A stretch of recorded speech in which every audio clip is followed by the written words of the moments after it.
Hey y'all, this is Randall at Fireside Farm, and I wanted to take a couple of minutes to be an unabashed dork with you and introduce you to our new irrigation system. This is something that we've been working on with the help of a RAFI grant for the last 8 months, and we finally got it roughed in enough to share, and so I'll walk you through kind of what we were thinking, the pond that we built, the pond irrigation system, and the electronic controllers that kind of run the whole operation. So if you're a farmer or someone who's interested in resilient food systems, might be interesting. If not, I apologize and just bear with me for being a dork for a little bit. So we grow here at Fireside 3/4 of an acre in cut flowers. We're expanding to 2 acres next year, and so that uses a lot of water. And when you run the numbers, we actually are using about 12,000 gallons of water a week. That translates to about a tanker truck and a third every week. And when we expand to 2 acres, that means we'll be pulling in 22,000 gallons a week, which is just it's a lot of water. And currently we've been using our home well system, and so we have a well that's 450 feet deep. That's the size of a football field and a half. It's a pipe that goes down into the ground, pumps it up, the water goes through our house and out through a spigot. And it's not sized for agriculture, right? And so what we wanted was something that was a little bit scaled up a bit, but also we're aware that aquifers are A, invisible, and B, an uncertain resource. That the more people who move in, the more people who draw an aquifer, the more likely the water table is going to go down, and we certainly can't run a business with an unknown amount of water. So we wanted to design something that was more resilient, and so we have this pond well combo going on. So I guess the first step that we did, in addition, was to come up with the water needs. The second was to figure out if there was any place on the property to slow, sink, or store water. So those are the kind of permaculture principles of, let's look at the topography, where's the water running, can we slow it, can we store it? We had a place on our property where there was a gully that ran with water during a heavy rain, and looked at some of the calculations. It looked like we could put about a 90-foot pond 14 feet deep in that spot. So with the help of a friend with an excavator, we built this giant pond, and it holds about 250,000 gallons, so 250,000 gallons. It's more than enough for us to irrigate with through the summer. But really what we're looking at is drought resistance, and so it looks like we'll be able to have about 8 weeks of drought resistance for our expanded farm operation. Of course, once you get the water in the landscape, you got it stored. How do you get it to the fields? And so that's been a big part of this project. Let's walk over, I'll show you the pump system.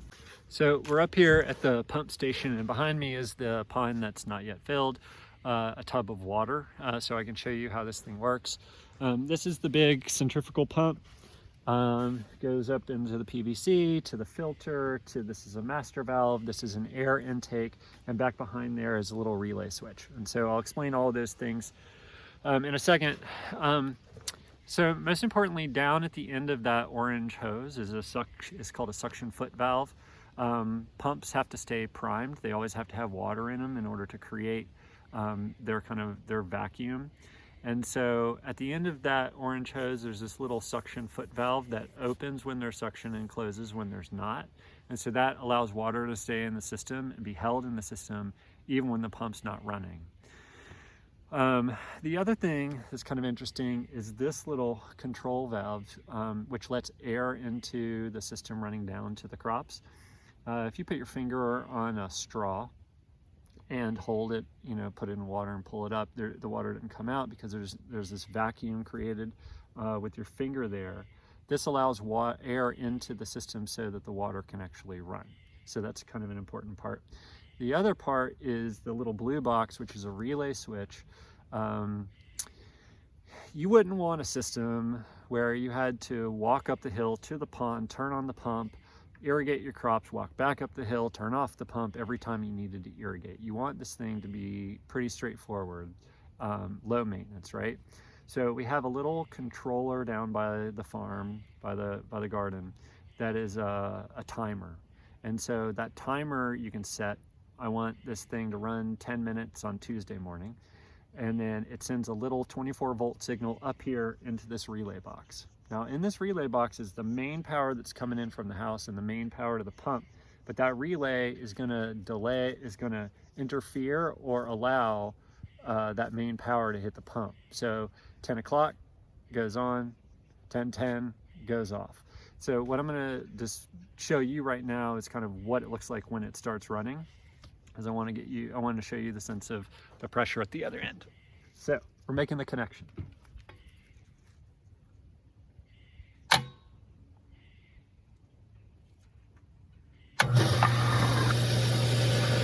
All right, here we go. So that's like 45 PSI. Now let me go ahead and connect this for you so you can see what it looks like with the drip line. So here we are on the output end. There's our pump. And so I wanted to show you kind of how this transitions into a crop irrigation setup. So we have our 2-inch PVC. It's going down to the 3/4 inch threaded male end so that we're able to connect it to a regular garden hose. I mocked up something for you to see. This is just a kind of traditional drip irrigation kind of setup. We have our hose in. This is our pressure reducer or regulator so that we don't blast out our drip tape, right? So we're going in at 35 or 45 PSI. This reduces it down to about 12, which is good for our drip tape. Got another filter. Got the electronic control valve. Here's your 1.5-inch header. Here's your drip tape valve, and then there's your drip line. This drip line is 15 mil, 12-inch spacing. This is what goes right up next to the plants. And so what we're doing is we're creating this pipe of water that's running downhill to the garden. And the reason why we put this pond high in the landscape, higher than the garden rows, is so that we could actually pick up a little bit of PSI as we go down the hill. So we're 450 feet away from the garden with a 27-foot elevation drop.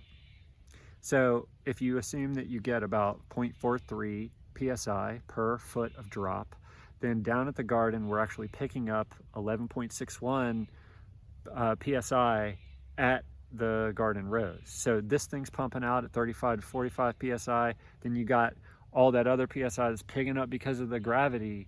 Like, you have a lot of pressure, and that's a really good thing because we're able to water our entire garden at once.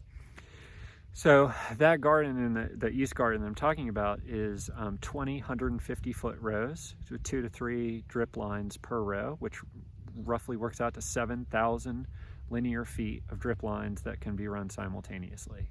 That's really useful for us because it means that we can just run the garden, run the system for an hour or two in the early morning, and then it shuts off, water the next system, and then water the next system. So that is the pump end of things. Let's go look at the controller. Okay, I lied. Before we talk about the controller, I want to talk about overflow and pond construction. We have a tiny little spring-fed pond that is kind of down in the landscape and has like an 8-inch spillway pipe that's vertical, right? It's a stand pipe. Thing always gets clogged. It's a total pain in the butt. Furthermore, if you like look into standpipe stuff, the actual lines that then go through the dam, that's a prime place for you to get leaks and dam failure. So we wanted a kind of surface spillway this is what's behind me. And so instead of that 8-inch pipe, we went with 3 12-inch culvert pipes. And the reason being is because as you think about catastrophic rains, 40 inches, hurricanes, things like that, you don't want your dam to overflow, especially when it's high in the landscape and it's going to wipe everything out. So we went by multiple of 10 to code and installed these giant pipes that then run downhill away from the dam and into the landscape. A pond dam, 20 feet at the bottom, 10 feet at the top. I mean, it's a huge trapezoid, right? And so you want to keep any water, you don't want to puncture anything in the middle of your dam in order to make it as stable as possible. So that's overflow. Here we are at the electronic controller, and yes, check out the name, Total Control. So this is the device that allows you to turn on and off the pump and the master valve. And then also you can wire it up for different zones in your garden. So it's pretty simple to wire in. You have your 18-2 lines that go in, and they're kind of a bus bar over here that you just plug in. Station 1, Station 2, Station 3. And then when you go back here, you can program Station 1, 20 minutes, Station 2, 30 minutes on Tuesday, Thursday, or you want Station 3, Monday, Wednesday, Friday. This just takes your simple instructions and it sends signals to the control, to the little valves. Let me show you what one of those looks like. So here we are in the garden, and I have one electronic controller that's controlling all of these rows out here. These rows 1 through 14. And so this controller right here, let's see, that little solenoid and those red wires is connected to the total control box that we just looked at. And so when you want to water, say, one whole zone, that timer goes on, turns on the pump, the master valve, and then also this little controller down here, runs for 10 minutes, turns off when it's done. Okay, so the last part of this whole irrigation kind of project, it's really important to note, is that soil is a part of your water system. If you take the typical composition of soil, 3 to 5% organic matter, and you increase that organic matter by adding compost or leaf litter or manure or something like that, you increase that organic matter by 1%, 5% to 6%. You increase the soil's water holding capacity by 20,000 gallons per acre. And that's just because soft, fluffy soil just can absorb 90% of its weight in water. And so when you really look at irrigation and you want your water to stay in the landscape, or you're thinking about a massive rain event and you want to store that water, sinking it into really healthy soil is critically important. And so that, I'm talking about water, but really I'm talking about soil, because the soil is what is helping the plants take up that water. And so you want really soft, fluffy, good soil. And there are lots of ways to do it, but I want to talk about two different designs. Out here in our garden, we use a no-till system. We created the beds. We're not going back through and tilling. We might tilt it up just a little bit, but we're not tilling anything, because we want that mycorrhizal fungi to really do its work, right? We want soil. We don't want dirt. So we have our garden beds out here. These out here are running off contour, so they're running down slope, which can be a huge erosion problem, right? However, you can see that we have a lot of plastic mulch out here. Both these are the walkways, and this is the only time of year that you see the soil uncovered. This soil usually has this black plastic mulch layer with pre-burned holes on it.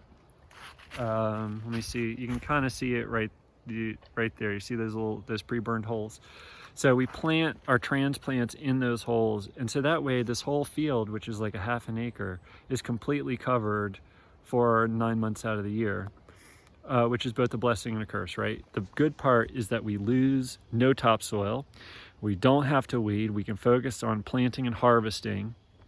The bad part, of course, is that plastic mulch is not a renewable resource. You got to buy it. It's expensive, and it heats the soil up really intensely. Also attracts fire ants, but those are the trade-offs. But in terms of erosion, I've seen 2 inches of rain run through these walkways, and all of our plants are fine because they're elevated in the raised beds. the rainwater is not really penetrating so much, so this is a really flood resilient design. I'm gonna walk over to the perennial garden for a second and show you how those beds are designed. All right, so this is the area that we call the center garden, and this is where we grow most of our perennials. So this is our echinacea, rudbeckia, we got some smoke bush, our lavender is out here. And these beds we built on contour, but slightly off. So we're actually going with the gradient of the earth so that when rain falls, we're really forcing it to penetrate. In this space, we use no landscape fabric. You can see that we put up these little kind of 2x8s, and we're alternating between heavily mulched walkways, which is hardwood mulch. There's a layer of paper landscape fabric underneath there. And then in the beds themselves, we have about 4 inches of compost. And so this design was totally different for a couple of reasons, but this is designed to sink the water and hold it in the landscape. In a major flood event, we built these slightly off contour so that the water does have a place to run if it gets too intense. But you can see this is kind of how we designed this. We wanted it to be open with no landscape fabric because these are perennials. You know, they're going to expand and the root systems are going to go deep, and they're going to really help bring greater porosity to the soil itself. Now, the downside to this kind of design, of course, is that you got to maintain it. There's more weed pressure, you know, and you got to maintain the wooden beds over time. But we get that wood from the sawmill, so we just cut another tree and, you know, build these beds up. Also, this section is on our leach field, and so we have to be really sensitive around the transevaporation, so the water that's in the ground, that's in the septic system, is actually needing to come up and kind of perspire through the plants. And so that's another reason why we wanted our grasses and our perennials over here. 2 different garden designs, the controller, the valves, the pumps. That about does it for kind of how we're thinking about the irrigation system. This system is kind of roughed in. We haven't really put it into practice. That's for 2020. So, you know, in a year or so, I'll make another video and, you know, tell you I did it all wrong, and hope for the best and redesign another one. So thanks for watching.